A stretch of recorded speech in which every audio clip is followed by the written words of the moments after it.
Mark found out about Diane's promotion in the worst possible way. She told him directly, with genuine excitement, expecting him to be happy for her.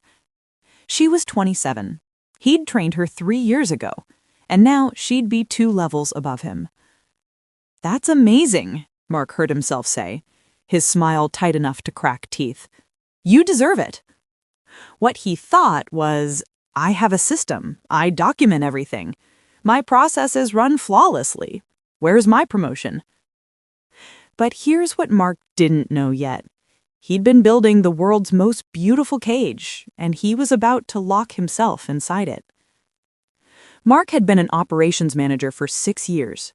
6 years of perfect quarterly reports, 6 years of 0 escalations, 6 years of his boss saying, "I honestly don't know what I'd do without you." He'd taken that as a compliment. It wasn't. The Monday after Diane's promotion, Mark did what he always did. Arrived at 7:45 a.m., made the same coffee, opened the same spreadsheets. His systems were immaculate. His documentation was legendary. People joked that if Mark got hit by a bus, the company would barely notice because everything was so well documented. Again, he'd taken that as a compliment. Again, it wasn't. At 10 a.m., his boss Jennifer pinged him. "Can you join the leadership strategy session Friday? Just to take notes." Just to take notes. Mark felt something curdle in his chest. He typed back, "Actually, I have the quarterly audit." He stopped, stared at the cursor blinking. This was the 4th time this year he'd been invited to a leadership meeting. He'd declined 3 times. Good reasons every time. The audit, the system migration, the vendor review, all important, all urgent, all excuses. He deleted his message and typed, "I'll be there." Then he immediately felt sick. The leadership meeting was everything Mark feared. Chaos, masquerading as strategy. People throwing out half-baked ideas, plans with obvious holes. Chad from sales literally drew a strategy on a napkin. A napkin! And the CEO loved it. Mark sat in the corner, his notebook full of meticulously organized notes no one would read, watching people get credit for thoughts that weren't even fully formed yet. Diane presented a proposal for restructuring client onboarding. It had gaps. Mark could see 3 potential failure points. But she presented it with confidence, with vision, and the room leaned in. Afterward, as everyone filed out, Mark lingered. "Diane, your proposal, I noticed a few areas that might need—" "Oh, good, you caught the gaps too," she grinned. "I figured I'd present the vision now, iron out details after getting buy-in. No point perfecting something before you know if anyone wants it." Mark felt something shift. Or maybe break. He'd been doing the opposite for 6 years. Perfecting in private, waiting until everything was bulletproof, waiting for someone to notice how good his work was and invite him to the table. Nobody had noticed, because nobody had seen it. That's when Mark met Ray.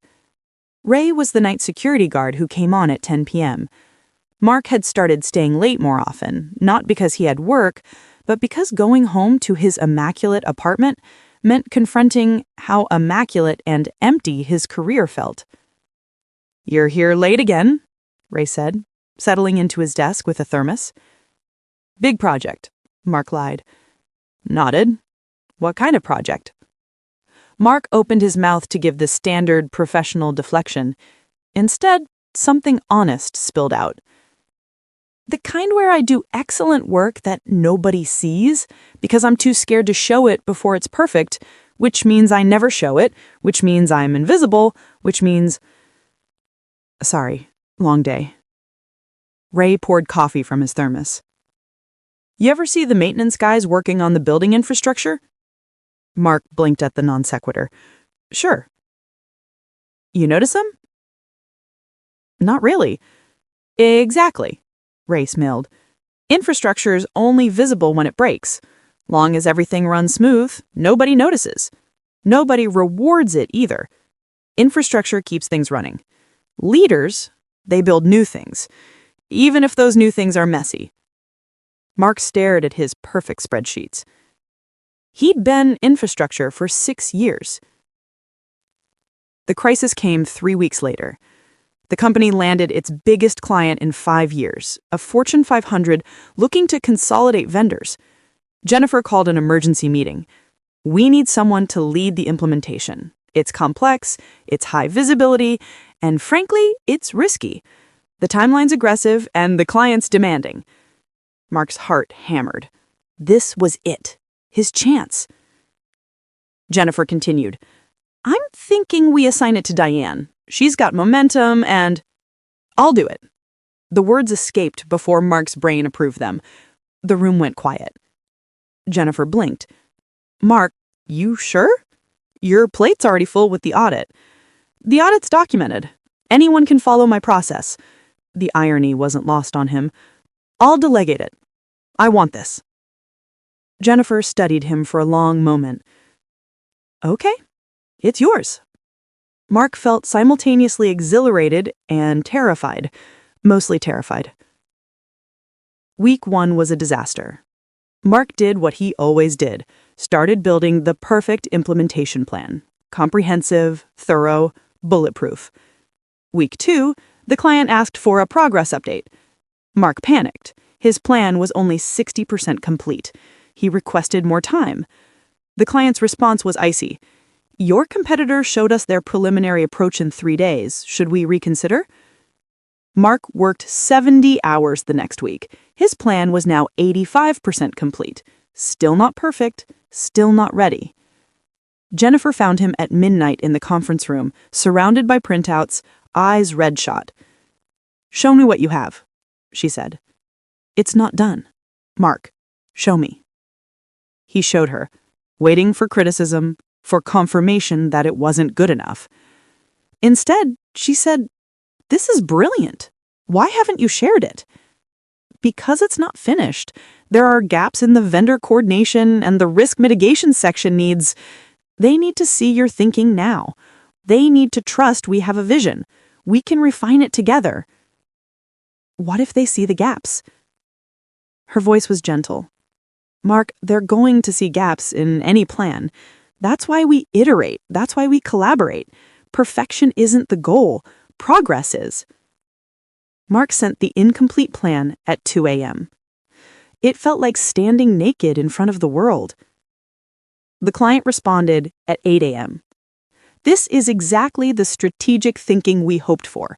Some questions on sections 3 and 5. Can we set up a working session? Mark stared at the email. They'd found the exact gaps he'd worried about. And they wanted to work on them together. Not judge him, not reject the proposal, collaborate. Something clicked. All those years, Mark had confused being perfect with being valuable. He'd confused protecting himself from criticism with demonstrating competence. He'd been maintaining infrastructure when he needed to be building bridges. The project wasn't easy. There were setbacks. Mark made visible mistakes, something his old self would have found devastating. But something had shifted. Each mistake was a conversation, not a judgment. Each gap was an opportunity to collaborate, not evidence of his inadequacy. 3 months later, the implementation launched successfully. Not perfectly. There were rough edges, things Mark would have obsessed over in his old life, but it worked. And more importantly, Mark was now visible. At the project debrief, Jennifer asked, Mark, would you be interested in leading our new strategic initiatives team? It's a director role. 6 years he'd waited for this question. When it finally came, Mark's first instinct was still to say, I need to think about it. Make sure I'm ready. He stopped himself. Yes, he said. I'm ready now. Mark still sees Ray sometimes on late evenings. Last week, Ray asked how the new role was going. Terrifying, Mark admitted. I'm making decisions with incomplete information, sharing ideas before they're fully baked, going to meetings where I don't have all the answers. Sounds awful, Ray said with a knowing smile. It is, Mark grinned back. But people can finally see me. Ray raised his thermos. To being visible. Mark raised his coffee cup. To being visible. The building's infrastructure hummed quietly around them, invisible and perfect and utterly unrewarded. Exactly as it had always been. Exactly as Mark had been for 6 years.